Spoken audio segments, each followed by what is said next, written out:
My giant book of bedtime stories. Puss in Boots. There was once a poor miller who, when he died, left all he had to his three sons. The eldest had the mill, the second son had the donkey, and Jack, the youngest, was left the cat. How can I earn my living with only a cat to help me? Jack said sadly. It is more likely we shall starve together, Puss.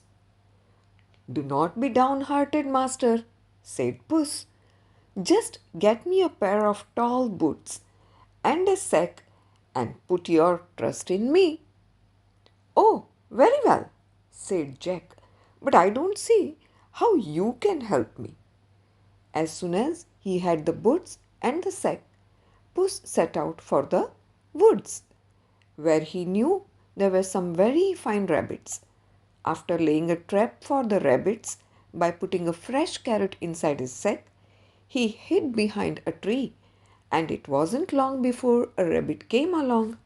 No sooner was the plump little rabbit inside the sack than Puss pulled the string he was holding, and the rabbit was caught.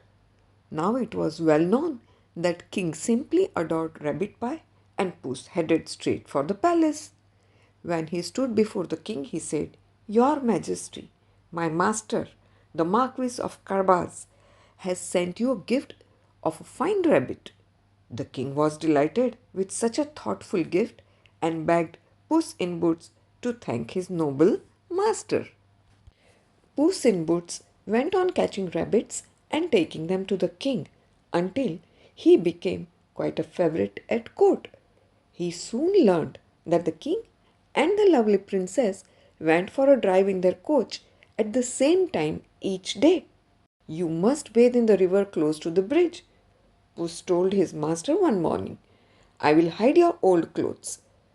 Greatly puzzled, Jack obeyed and was astonished to see Puss on the bridge and stopping the royal coach. My master, the Marquis of Carabas, has had all his fine clothes stolen, he told the king. He will have the best suit in my wardrobe, cried the king, and he sent a messenger back to the palace to fetch it. In his new clothes, the miller's son looked very handsome, and he was invited to ride in the coach with the lovely princess. Meanwhile, Puss ran on ahead. As soon as Puss came to a band of workers in the fields, he said, You must tell the king that you work for the noble Marquis of Carabas.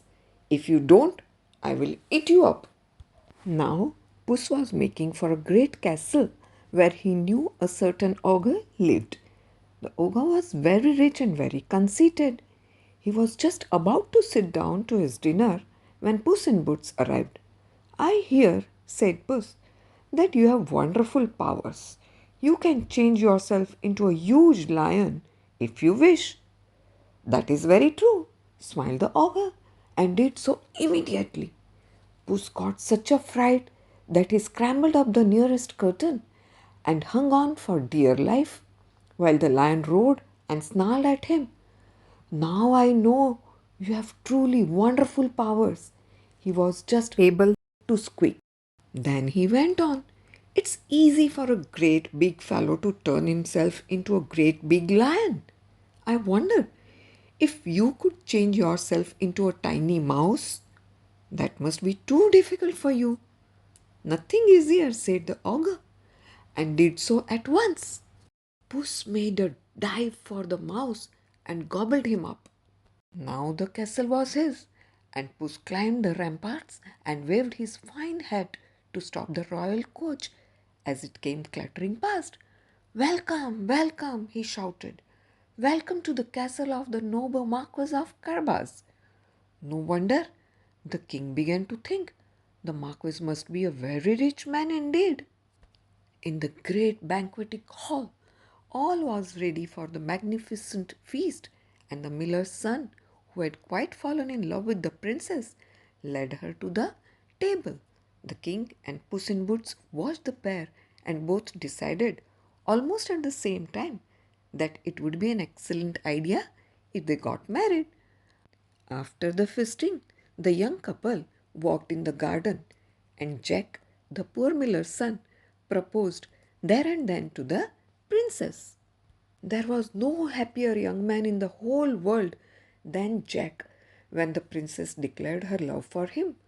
Puss in Boots was happy too, and after the wedding, he was given a special velvet cushion of his own and salmon and cream every day. Good night.